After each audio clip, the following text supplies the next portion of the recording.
Good afternoon, Savijanaलाई. Once again, I'd like to welcome you all in this online teaching class. र अस्ति हाम्रो life science को second chapter पढेको थियौं हामीले र त्यसको अलिकति रिक्याप म तिमीहरुलाई दिन्छु. केमिकल कम्पोजिसन अफ क्रोमोसोम को विषयमा हामीले पढेको थियौ.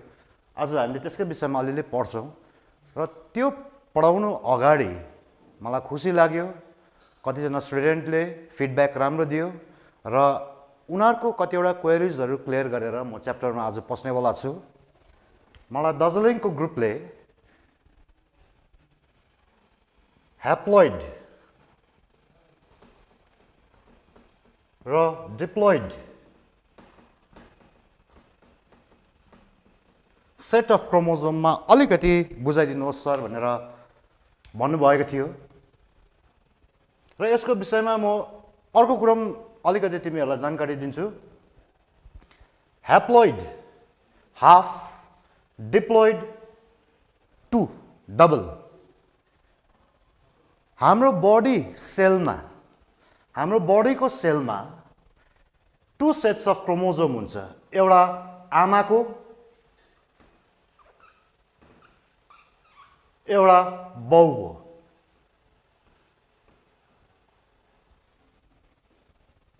जुन सेलमा दुईटै आमाको पनि बाबाको पनि सेट अफ क्रोमोसोम छ, त्यति बेला त्यो set of chromosome containing cell diploid stage भनिन्छ. 2n मैले यहाँ 23 एउटा सानो लेखे, सम्झ यो आमाको अरे, अग्लो 23 बाबाको अरे. आइन्दा आमाको पनि छ बाबाको पनि क्रोमोसोम चाहिँ त्यो सेलमा छ भने त्यो स्टेजेस अफ क्रोमोसोमलाई डिप्लोइड भनिन्छ. आइन्दा हाम्रो सेलमा युजुअली इन जर्म सेलमा चाहिँ कि बा आमाको मात्रै कि बा बाबाको मात्रै सेट अफ क्रोमोसोम बोकेर बसेको छ भने पनि त्यो सेल भयो ह्याप्लोइड. ह्याप्लोइड भनेको हाफ. हाम्रो जर्म सेलहरुमा, ग्यामेट सेल्सहरुमा पाइन्छ यो चाहिँ. डिप्लोइड हाम्रो सोमेटिक सेल, बॉडी सेलमा पाइन्छ. वन्स अगेन ह्याप्लोइड र डिप्लोइड चाहिँ number of chromosome present in the cell त्यो आधारमा उनीहरुलाई ह्याप्लोइड र डिप्लोइडमा बाँडिन्छ. Diploid 2 sets of chromosome, haploid 1 set of chromosome. र नेक्स्ट मलाई नाइट्रोजनस बेस र अर्को चाहिँ अलिकति प्रोटिनको विषयमा सर क्लियर गरिदिनुहोस् भन्दै थियो. हामीले अस्तिको क्लासमा पढ्दा क्रोमोसोमको विषयमा मैले केमिकल कम्पोनेन्ट्स अफ क्रोमोसोम केले बनेको छ त्यसको विषयमा पढेको थियो र कतिजना स्टुडेन्टहरुले अलिक क्लियर भएन छ. एनीवे आजको क्लासमा म अलिक क्लियर गर्छु. Chromosome, nucleic acid and protein. Nucleic acid र प्रोटिन, मैले पहिला प्रोटिन बुझाएको थिएँ. यो जुन प्रोटिन छ, there are 2 types of protein present in chromosome. One is histone. एउटा हिस्टोन हुन्छ, एउटा चाहिँ non histone. Histone and non histone. Histone means यो basic in nature.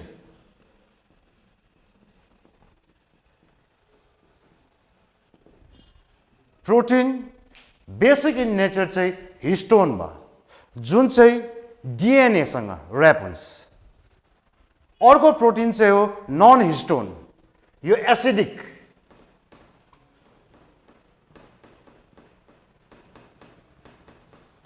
This is acidic protein. यो चाहिँ आरएनए सँग हुन्छ. प्रोटिन क्रोमोसोममा पाइने 2 प्रकारको हुँदो रहेछ. एउटा चाहिँ भयो हिस्टोन, एउटा नन हिस्टोन. र न्यूक्लिक एसिडको विषयमा मैले अस्ति पढाउँदाखेरि के भनेको थिएँ भन्दा यो न्यूक्लिक एसिड चाहिँ actually it's a polymers of nucleotide भनेर. पोलिमर्स अफ न्यूक्लियोटाइड, थुप्रो न्यूक्लियोटाइडहरु मिलेर न्यूक्लिक एसिड बनाइन्छ. र त्यो न्यूक्लिक एसिड चाहिँ 2 प्रकारको हुन्छ, डीएनए र आरएनए. यो न्यूक्लिक एसिड के को आधारमा चाहिँ डीएनए र आरएनए मा छुट्टाएको भन्दाखेरि यो डीएनए र आरएनए मा जुन सुगर प्रेजेन्ट हुन्छ त्यो सुगर को structure number of atoms present in that molecules nitrogenous base त्यसको आधारमा र साथसाथै फंक्शन एन्ड स्ट्रक्चर को आधारमा यो न्यूक्लिक एसिडलाई छुट्टाएको हुन्छ।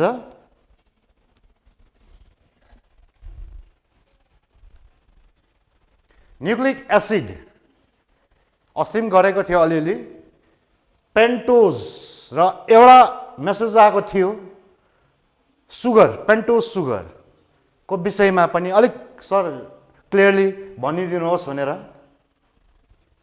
पेन्टोज भन्नुको मतलब चाहिँ 5 पेन्टा 5 भनेको 5 कार्बन एटमले बनेको। For example glucose molecule C6H12O6 यसमा 6 वटा कार्बन रहेछ। तर जुन न्यूक्लिक एसिडमा पाइने सुगर छ त्यो चाहिँ 5 वटा कार्बन एटमले बनेको हुन्छ।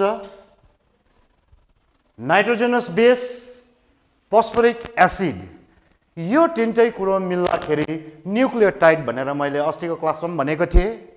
र जब हामीले न्यूक्लियोटाइडबाट चाहिँ फस्फोरिक एसिडलाई डिलिट गरिदियो भने त्यति बेला नै यो दुईटा सुगर र नाइट्रोजनस बेस मात्रै न्यूक्लियोसाइड हो। फेरि एकखेप बुझाइन्दैछु न्यूक्लिक एसिड र प्रोटिनले बनिने क्रोमोजोम हो। न्यूक्लिक एसिड दुई प्रकारको हुन्छ that is DNA and RNA. यो न्यूक्लिक एसिड केले बनेको हुँदो रहेछ भन्दा न्यूक्लियोटाइड न्यूक्लियोटाइड के रहेछ भन्दा यो तीनटा कुरोले बनेको हुँदो रहेछ। र पेन्टोज सुगर जुन छ 5 कार्बन एटम हो। यहाँ स्ट्रक्चर अस्ति मैले बोर्डमा बनाएको थिएँ अलिक क्लियर नहुँदाखेरि यहाँनिर स्क्रिनमा देखाइन्दैछु। 1 2 3 4 5 कार्बन 1 2 3 4 5 कार्बन। हाइड्रोजन गर्नु राइबोजमा 1 2 3 4 5 6 7 8 9 10 हाइड्रोजन 10 वटा कार्बन 5 वटा। यसमा पनि 1 2 3 4 5 6 7 8 9 10 कार्बन र हाइड्रोजन चाहिँ बराबर हुँदो रहेछ। तर यहाँ कार्बन 2 को अक्सिजनमा यहाँनिर OH हाइड्रोक्सी ग्रुप छ यहाँ छैन। भन्नुको मतलब अक्सिजन गन्दा राइबोजमा चाहिँ आरएनए सुगरमा चाहिँ 1 2 3 4 5 आरएनए को पेन्टोज सुगरमा चाहिँ 5 वटा अक्सिजन हुँदो रहेछ। यसमा चाहिँ 1 2 3 4 एउटा अक्सिजन एटम कम्ती हुँदो रहेछ। त्यो कारणले नाम उसको डीअक्सी अक्सिजन डिलिट भएको छ भनेको डीअक्सी राइबोज भयो। फेरि एकखेप बुझाइन्दैछु पेन्टोज सुगर जुन छ 5 वटा कार्बनले बनेको सुगर डीएनए र आरएनए मा स्लाइटली डिफरेन्स छ। के डिफरेन्स छ यिनीहरुमा भन्दा एउटा यसमा अक्सिजन जुन छ हामीले 5 वटा पायौं डीअक्सीमा खाली 4 टा मात्रै हुँदो रहेछ। त्यो भयो पेन्टोज सुगर। नाइट्रोजनस बेस दुई प्रकारको हुन्छ। यो नाइट्रोजनस बेस मैले भनेको थिएँ अस्ति नै aromatic heterocyclic compound of carbon and nitrogen. Carbon र नाइट्रोजनले बनेको अलिक गनाउने हेटेरोसाइक्लिक कंपाउंड त्यसलाई नाइट्रोजनस बेस भनिन्छ। यो नाइट्रोजनस बेस दुई प्रकारको हुन्छ एउटा प्युरिन भयो एउटा पाइरिमिडिन भयो। Purine adenine and guanine pyrimidine cytosine and thymine. Cytosine र थायमिन चाहिँ डीएनए मा आरएनए मा thymine is replaced by uracil. Thymine को बदली आरएनए मा चाहिँ हामीले यूरासिल भेट्दो रहेछ। भन्नुको मतलब डीएनए र आरएनए मा नाइट्रोजनस बेस को डिफरेन्स के रहेछ भन्दा पाइरिमिडिन बेस साइटोसिन र थायमिन चाहिँ डीएनए मा पाइँदो रहेछ। साइटोसिन एन्ड यूरासिल चाहिँ RNA मा पाइँदो रहेछ र नाइट्रोजनस बेस जुन छ स्ट्रक्चर हेटेरोसाइक्लिक कम्पाउन्ड चाहिँ नक्सा कस्तो हुँदो रहेछ भन्दा यो प्रकारको जस्तै यो माथिको प्युरिन हो double heterocyclic compounds single heterocyclic compounds pyrimidine भयो यो एडेनाइन को भयो यो गुआनिन को साइटोसिन थायमिन युरासिल र यहाँनिर हामीले कार्बन यो जति पनि छ कर्नरमा यो सबै कार्बन यहाँ साथसाथै नाइट्रोजन त्यसले गर्दाखेरि नाइट्रोजनस बेस चाहिँ खासमा के रहेछ भन्दाखेरि it is the aromatic heterocyclic compounds of carbon and nitrogen which is found in nucleic acid. Phosphoric acid, phosphorus को valency 5 बीचमा उ छ दुईटा valency oxygen ले लिएर गइहाल्यो र यो अब तीनटा हाइड्रोक्सी ग्रुपले ओभरटेक गर्यो र यो चाहिँ भयो phosphoric acid. Nucleic acid तीनटा कंपोनेंट्स ले बनेको हुँदो रहेछ number 1 pentose sugar number 2 nitrogenous base and phosphoric acid यो nitrogenous base phosphoric acid and nitrogenous base nucleotide बनाइन्छ यो पोलिमर्स अफ न्यूक्लियोटाइड यो थुप्रो न्यूक्लियोटाइडहरु मिलेर चाहिँ एउटा क्रोमोसोम बनिँदो रहेछ व्हाट इज डीएनए अस्ति हामीले यो क्लासमा थिएनौं मैले गरेन यसको डिस्कस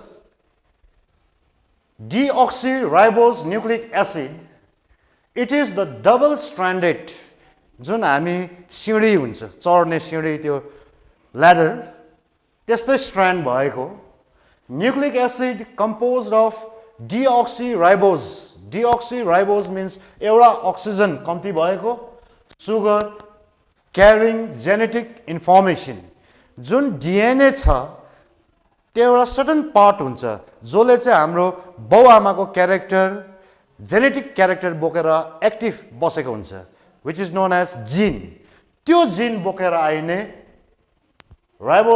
डीऑक्सीराइबोज न्यूक्लिक एसिडलाई DNA which can self duplicate उ आफै डुप्लिकेट हुन सक्छ साथसाथै it is a double stranded structure Structure of DNA. Watson and Crick ले Nobel Prize पाएको यसमा. If I am not wrong, there was some scientist called Franklin. के थियो उ पनि उले पनि गरेको थियो तर at a very young age he died. र यो जुन ब्लू स्ट्रैंड देख्दैछौ यो ब्लू स्ट्रैंड चाहिँ फस्फोरिक एसिड र सुगरको सम्झन त्यो सिँढी त्यो सिँढी जुन साइजेटको त्यो हुन्छ मेन स्ट्यान्ड त्यो चाहिँ भयो फस्फोरिक एन्ड सुगर फस्फोरिक एसिड र सुगरले बनाएको यहाँनिर चाहिँ नाइट्रोजनस बेसहरू बन्ड भएको हुन्छ जस्तै प्युरिन बन्ड भएको हुन्छ पाइरिमिडिनसँग जस्तै यहाँनिर प्युरिनमा एडेनाइन प्युरिन भयो थायमिन पाइरिमिडिन भयो गुआनिन प्युरिन भयो साइटोसिन पाइरिमिडिन भयो फेरि एकखेप बुझाइन्दैछु डीएनए डबल स्ट्रैंडेड स्ट्रक्चर हो डबल स्ट्रैंड हुन्छ यसमा यो स्ट्रैंड फस्फोरिक एसिड एन्ड पेन्टोज सुगरको मेन स्ट्रैंड चाहिँ यो दुईटा स्ट्रैंडलाई बन्ड गरेर आएको हुन्छ नाइट्रोजनस बेसले पाइरिमिडिन र प्युरिन जस्तै पाइरिमिडिन को बेस जुन छ नाइट्रोजनस बेस पाइरिमिडिन कम्बाइन्स विथ प्युरिन जस्तै यहाँनिर एडेनाइन कम्बाइन भयो थायमिनसँग गुआनिन कम्बाइन भयो साइटोसिनसँग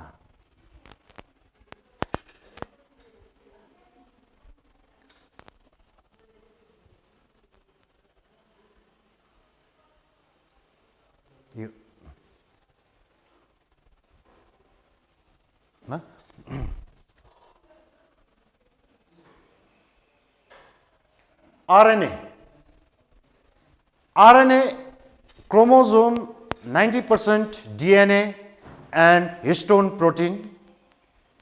RNA 10% plus non-histone protein मिलेर क्रोमोजोम बनाइन्छ.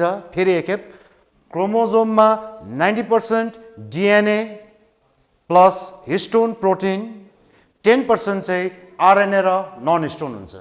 र what is RNA भन्दाखेरि यसको full form चाहिँ ribose nucleic acid, single stranded structure, acid composed of ribose sugar and are responsible for protein synthesis. र यो single strand हो. अघि हाम्रो DNA double strand थियो, यो single stranded हो. Number 2 deoxyमा pentose sugar D-ribose थियो, यसमा ribose sugar भयो. DNA genetic information बोकेर आएको हुन्छ. RNA protein synthesis को लागि उसको फंक्शन हो, यो काम हो. र स्ट्रक्चर अफ RNA हेर्दाखेरि यी एकपट्टिको छैन उसको. यो जुन पिंक ब्यान्ड छ यो पनि जसरी DNA को फस्फोरिक एसिड र पेन्टोज सुगर थियो यसको पनि त्यसैले बनेको हुन्छ फस्फोरिक एसिड र पेन्टोज सुगरले. यहाँनिर चाहिँ हुन्छ उसको नाइट्रोजनस बेसहरु. अघि हामीले DNA मा पाइरिमिडिन बेस एउटा थायमिन भेटेको थियो, यहाँ थायमिन हुँदैन, थायमिनको बदली युरासिल हुन्छ.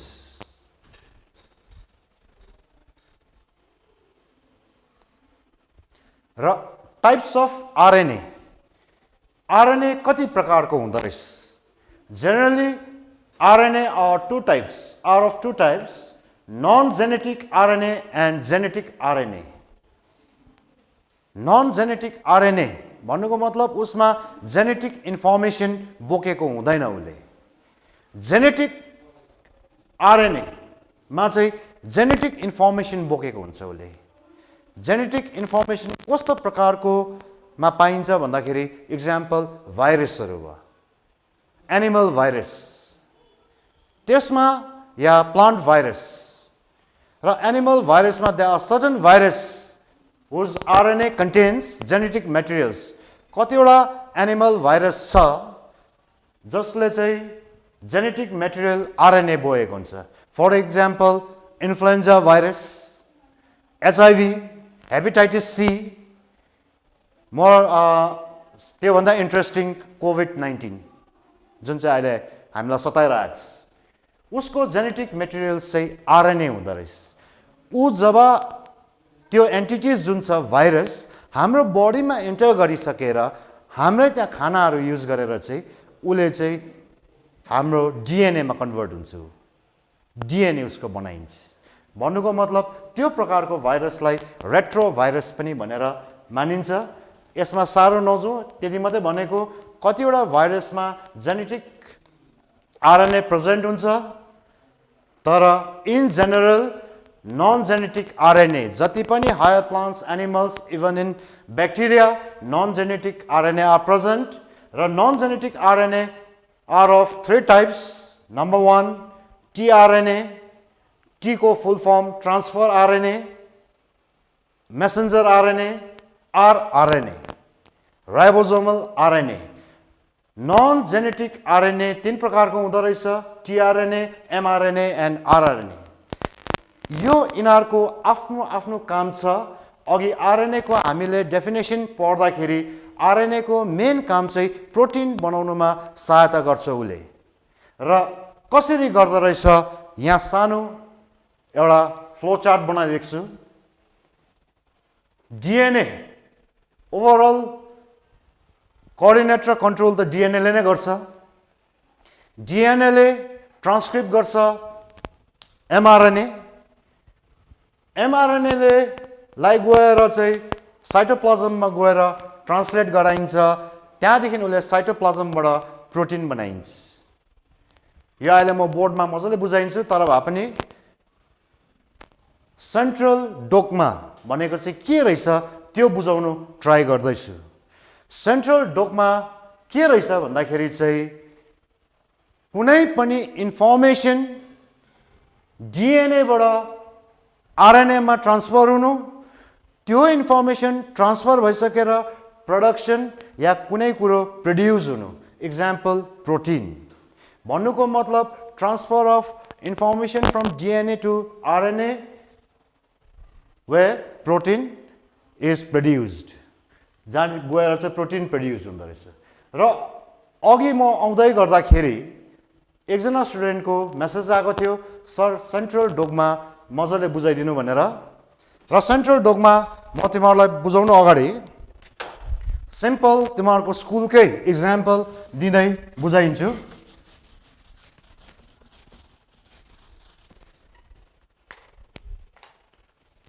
सम्झ तिमीहरूको क्लासरुम चाहिँ DNA अरे क्लासरुम यो क्लासरुम कुन क्लासको नानी स्टुडेन्टहरूले बनाएको छ भन्दा 7, 9, 10 को अरे यहाँ एसेम्बली ग्राउन्ड छ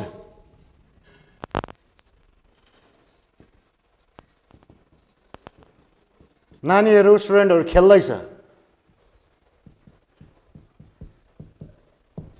यो एसेम्बली ग्राउन्डमा क्लास 7 को स्टुडेन्ट पनि छ क्लास 6 को पनि छ क्लास 9 को पनि छ क्लास 10 को पनि होला 11 को पनि होला 12 को पनि होला थुप्रै छ यहाँनिर तर यो क्लासरुममा मलाई स्टुडेन्टहरू कुन सिक्वेन्समा चाहिएको छ भन्दा 10, 9, 7 को यो चाहिँ एसेम्बली ग्राउन्ड भयो र यो क्लासरुम सम्झ DNA यो न्युक्लियस भयो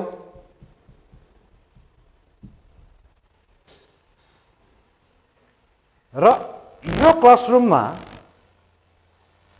यो DNA ले सम्झ सबसे पहिला उले कोड उले के गर्छ 7, 8 र 10 को 7, 9 र 10 7, 9 र 10 यो सिक्वेन्समा मलाई केटाहरू चाहिन्छ भनेर कोड चाहिँ आफ्नै यो टेम्प्लेट चलाएर mRNA प्रोड्युस गर्छ production of mRNA from DNA mRNA DNA बाट बनिनु लागि त्यो प्रोसेसलाई भन्छ ट्रान्सक्रिप्सन जसरी यो क्लासरुममा 7, 9 र 10 कोड mRNA बनाएर क्लासरुमबाट खेद्यो हैन पठायो न्युक्लियसबाट बाहिर निस्क्यो भन्नुको मतलब ऊ एसेम्बली ग्राउन्डमा साइटोप्लाज्ममा आइपुग्यो फेरि बुझाइन्दैछ एउटा क्लासरुममा सम्झ त्यो क्लासरुम चाहिँ हाम्रो DNA रे यो न्युक्लियस भयो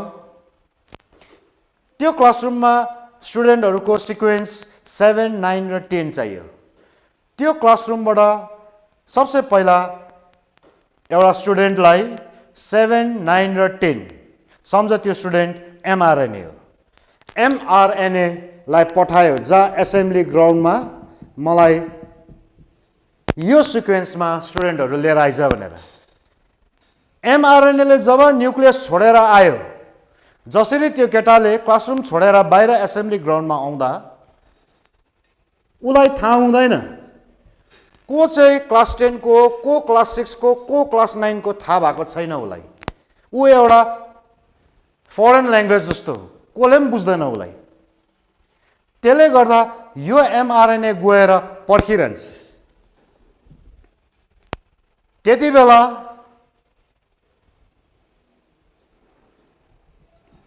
DNA ले अर्को सम्झ प्रिफेक्टलाई प्रोड्युस गर्यो त्यो प्रिफेक्टलाई भन्छ जा गएर मैले जुन सिक्वेन्समा केटाहरूले भनेको छु mRNA लाई त्यो केटाहरूसँग पहिला गएर को क्लास 9 को रहेछ को क्लास 6 को रहेछ को क्लास 10 को क्लास 7 को त्योसँग गएर त्यसलाई पक्रियो भनेर र यो tRNA ले गएर